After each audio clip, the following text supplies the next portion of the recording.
Bang ya? Bentar. Oke, ntar. Yuk, Oke, siap. Bang, terkait gugatan ayahnya Atta Halilintar ini gimana sih Bang?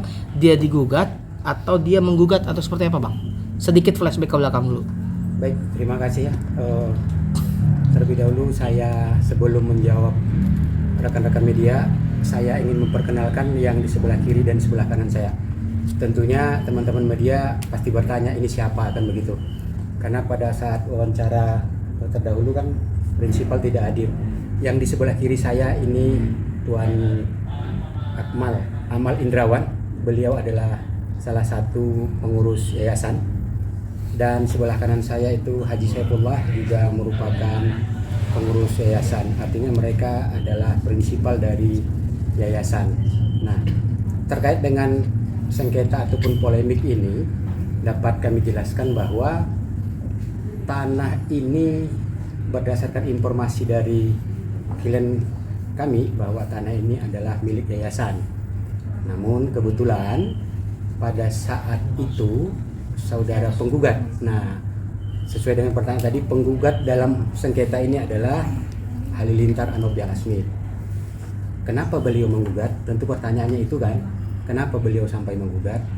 Karena tanah yang menjadi sengketa hari ini adalah tanah milik yayasan. Berdasarkan informasi dari klien kami, itu adalah tanah milik yayasan.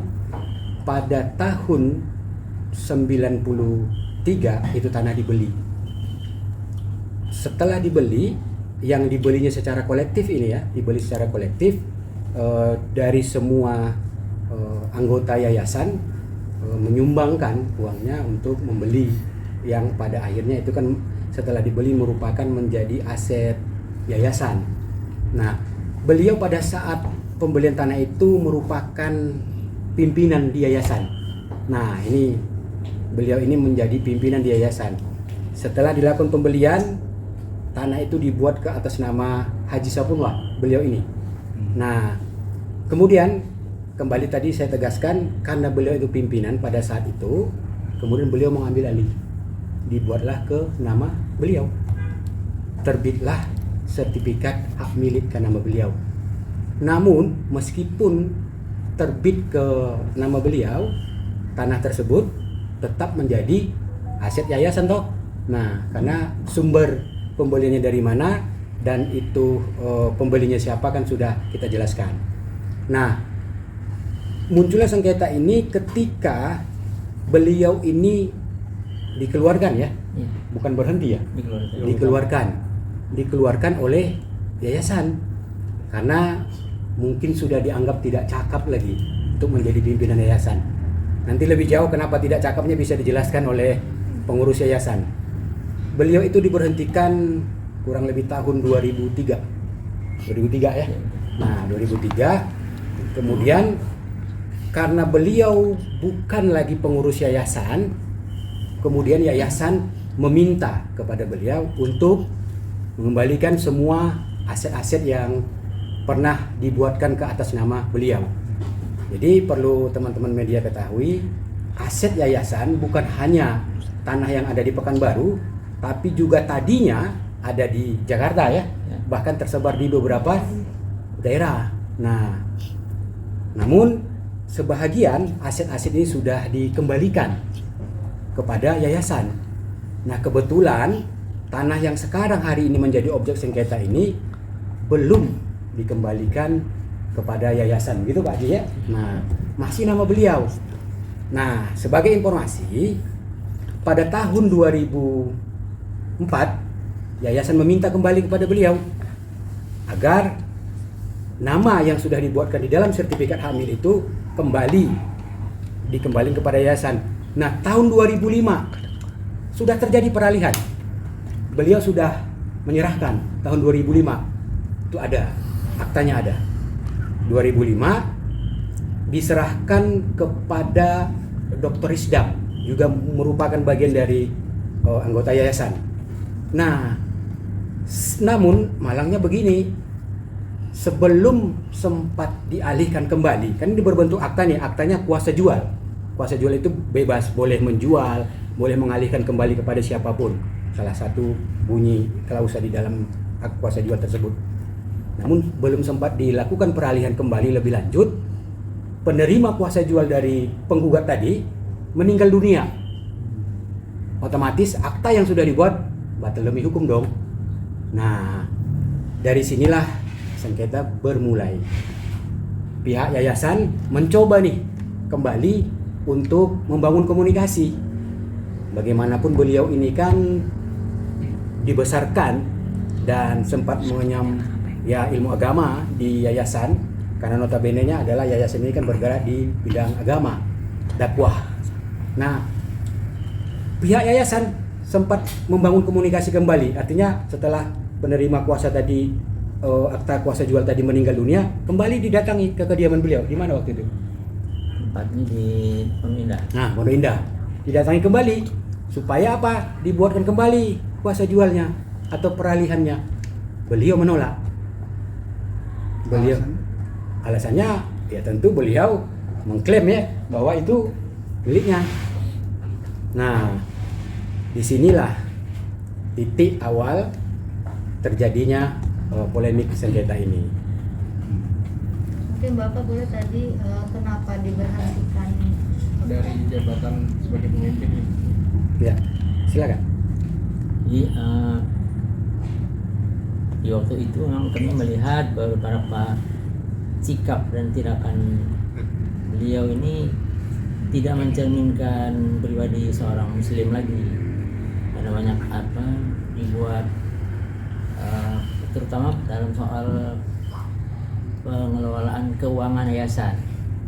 Banyak yang sepatutnya masuk ke dalam rekening ataupun yayasan bunga kan, keuangan yayasan, tapi dialihkan ke rekening pribadi beliau. Dan ini sudah diberi kita sindir-sindir, singgung kan untuk menegur, tapi memang seperti nggak diambil berat lah oleh pribadi beliau. Akhirnya ya berulang dan makin lama makin besar. Akhirnya ada lagi sikap-sikap lain yang memang kurang baik lah dalam berhubungan dengan masyarakat dan sebagainya. Akhirnya kami mengambil keputusan tidak bisa dilanjutkan untuk menjadi pimpinan yayasan. Maka kami pun membuat perbincangan dan keputusan beliau dikeluarkan. dana pribadi yang masuk ke rekening beliau itu berapa Pak? Diketahui nggak? Itu ya mungkin di atas 23 M juga lah. Waktu itu ya. Tahun. Itu berawal dari tahun berapa kecurigaan ini Pak? Mulai itu tahun sekitar tahun 2000-an lah. 2000-an.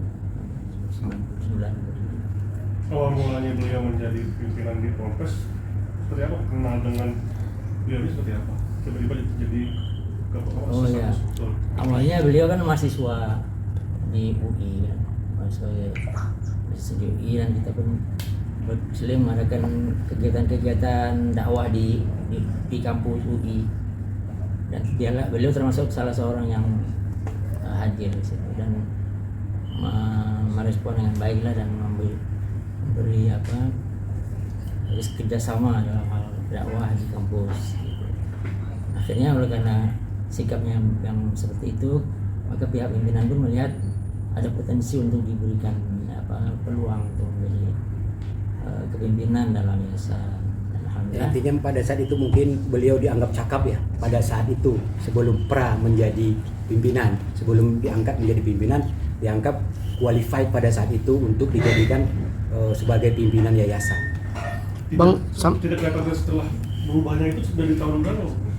Tadi kan sudah disampaikan itu sekitar tahun 2000-an. Karena beliau kan diberhentikan itu tahun 2003 tadi. Mau menegaskan nama pondok pesantrennya apa sih? Yayasan Al-Ansor Pekanbaru. Bang, sampai sejauh ini kasusnya bergulir seperti apa, Bang? Ya, kasusnya hari ini nanti sidang selanjutnya ini kan masuk kepada sidang keempat. Oh, di sini. Sudah bergulir di Pengadilan Negeri Pekanbaru, itu sidang keempat, nanti masuk kepada pemeriksaan pokok perkara. karena sidang upaya mediasi sudah dianggap gagal oleh hakim mediator karena beliau tidak pernah datang sebanyak 2 kali dipanggil oleh pengadilan secara patut, beliau tidak datang. Dan pada saat tanggal 7 itu, 7 Maret yang lalu, hakim mediator mengatakan bahwa beliau tidak beritikat baik. Padahal posisi beliau sebagai penggugat, tapi beliau tidak pernah hadir.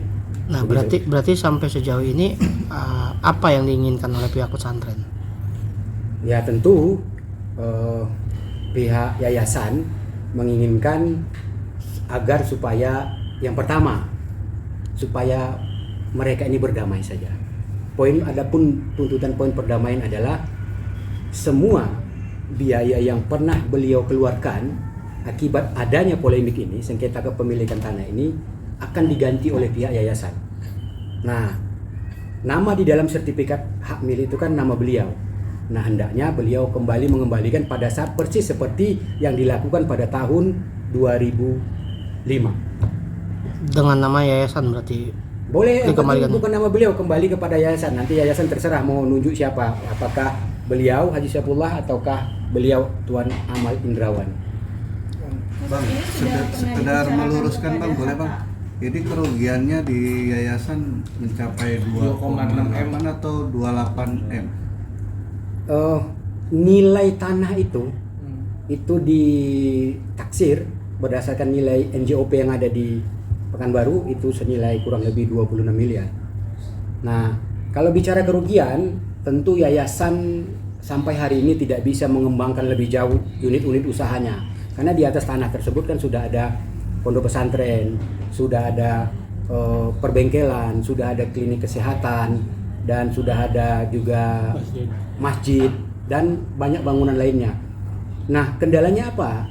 Kenapa yayasan ingin meminta kembali itu supaya proses perizinan untuk membuat unit-unit usaha di tanah tersebut bisa berjalan dengan semestinya, begitu. Luas tanahnya berapa sih Bang itu yang 2,6 Berapa? 26 M. 1,9. Kurang lebih 1,9 hektar ya. Kasus ini sudah dibicarakan ke Atta Halilintar juga Bang sebelumnya? Saya kira beliau tidak berkompeten dalam hal ini ya. Beliau kan bukan pihak, beliau kan anak dari penggugat. Jadi tapi kalau kepada penggugat langsung yaitu Halilintar, saudara Halilintar, sudah beberapa kali dicoba bangun komunikasi karena bagaimanapun tidak bisa dinafikan, tidak bisa dipungkirin bahwa beliau itu dibesarkan oleh yayasan.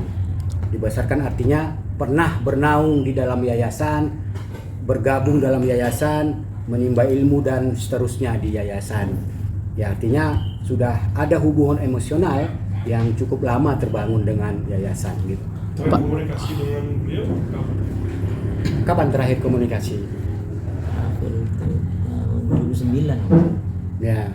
apa yang dikomunikasikan apa Bang? Waktu itu kita ingin berbaik-baik, minta supaya yang tahun 2005 itu dibuat kembali, maksudnya begitu. Kita datangnya lagi ke rumah, tetapi sikapnya malah marah-marah dan pihak kami tuh disuruh keluar. Kalau tak keluar akan dipanggilkan satpam untuk mengeluarkan orang dari yayasan. Pak, ini kan udah hampir 20 tahun lebih. Iya. Kenapa baru ini lagi Pak? Baru mencuat lagi berita apa sebelumnya? Gitu? Nah kembali teman-teman perlu garis bawahi ya. Pertama kali gugatan ini dilakukan tahun 2017, bukan baru-baru ini dong, 2017. Setelah upaya untuk melakukan membangun komunikasi secara kekeluargaan itu intens dilakukan, tapi kan tidak membuahkan hasil. Nah gugatan ini bergulir sejak 2017, bukan hari ini. Bang, mungkin bisa ditunjukkan buktinya apa namanya Bang? Apa? Surat-suratnya dari itu bawa nggak? Semestinya beliau yang menunjukkan, kan beliau penggugat. Jadi buat begini, di dalam kaidah keperdataan, siapa yang mendalilkan, dia harus bisa membuktikan. Nah, kami sampaikan, yayasan sampaikan bahwa hari ini tanah yang menjadi objek sengketa fisiknya dikuasai oleh yayasan. Yang kedua, surat menyurat juga di bawah penguasaan yayasan. Artinya apa? Teman-teman bisa menafsirkan sendiri sesuai selaras dengan apa yang kami informasikan di awal tadi. Pak Haji, izin Pak Haji. Saya sempat berbicara dengan jamaah tempo hari bahwa banyak uang jamaah juga yang mampir di rekening Halilintar Novel Asmat. Itu mungkin bisa dijelaskan Pak Haji. Seperti apa Pak Haji? Itulah dari hasil perdagangan kita kan mengadakan berbagai upaya dakwah melalui ekonomi kan, menggunakan sistem pendidikan atau sistem ekonomi Islam. Jadi di antara penghasilannya dan yang masuk ke situ memang dialihkan ke rekening pribadi beliau itu. Oh, berarti tidak ada uang jamaah yang masuk ke rekening yayasan Pak Haji ya? Atau seperti apa Pak Haji? Atau memang begini, kalau pertanyaan begitu saya luruskan ya. Sumber keuangan yayasan itu berasal dari unit-unit usahanya. Contoh salah satunya ya ini yang sekarang gedung ini kan restoran GHC. Ini salah satu sumber pendapatan dari yayasan. Nah, di samping unit-unit usaha yang lain seperti yang saya katakan, ada perbengkelan, ada pertanian, bahkan ada nelayan apa. Ya, tapi ada sempat jamaah bercerita bahwa ada uang jamaah juga yang masuk ke kantong Halilintar. Itu gimana?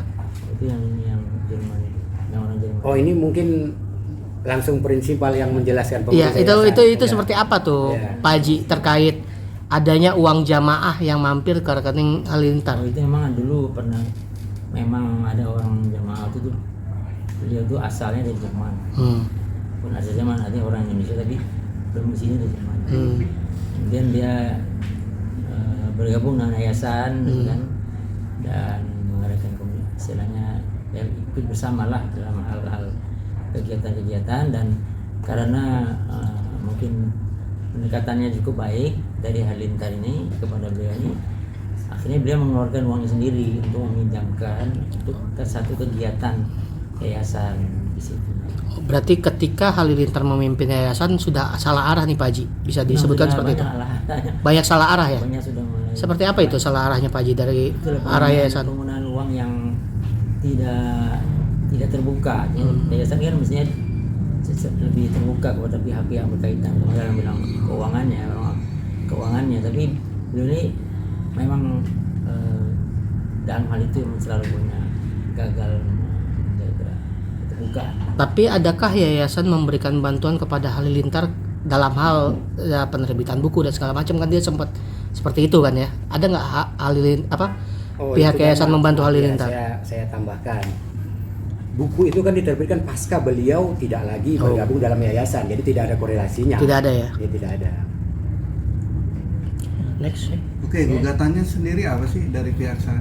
Nah, ini pertanyaannya bagus ini. Apa sih yang diminta kan begitu di dalam gugatannya? Salah satu poin yang diminta dalam gugatannya adalah meminta surat ini, sertifikat hak milik yang saya jelaskan di awal, yang atas nama beliau itu dikembalikan kepada beliau. Itu permintaannya. Gugatan Tapi hari ini. suratnya sendiri ada di Yayasan. yayasan. Iya. Yang megang Yayasan. Yang nuntut Bang, alasan beliau minta hak milik itu gimana Bang? Mungkin Bang, kenapa alasannya Bang? Ya, beliau berarti kan mengklaim bahwa itu milik dia. berarti harus dibalik namakan kembali gitu. Atau gimana? Dari siapa ke siapa? Dari yayasan ke atas nama Halilintar ini. Bukan. Hari ini Ya. mohon teman-teman simak ya, karena pertanyaan berulang yang padahal sudah dijelaskan di awal ya. Hari ini tanah yang menjadi objek sengketa itu yang ada di Pekanbaru itu dikuasain oleh Yayasan Al-Ansor Pekanbaru. Suratnya juga dipegang atau dikuasai oleh Yayasan Al-Ansor Pekanbaru. Hanya saja nama yang tertera di dalam sertifikat hak milik itu nama Halilintar Anopial Asmi. Oh, tetap namanya udah masih nama dia. Ya. Udah belum teman-teman? Udah lagi? Ada lagi kan? Cukup ya? Ada lagi Cukup kan ya? teman-teman? Sidang Selanjutnya, agenda kapan? selanjutnya apa terkait? Kapan itu Bang? Pemeriksaan pokok perkara sidang selanjutnya. Kapan tanggal? sebenarnya teman-teman bisa mengakses, itu kan sudah milik publik, bisa diakses SIPP Pengadilan Negeri Pekanbaru. Sebutkan nama beliau, muncul itu. Udah gampang sekarang, udah mengaksesnya udah mudah. Iya, yang maksudnya dari persidangan kapannya gitu. Ya kita belum beritahu. Oh, belum diberitahu. Nanti ada panggilan selanjutnya kan. Nah, teman-teman tanpa harus mengkonfirmasi kepada beliau dan beliau akan sudah tampil itu di SIPP Pengadilan Negeri Pekanbaru. Oke. Yang lain ada? Cukup Aman. ya teman-teman ya? Aman.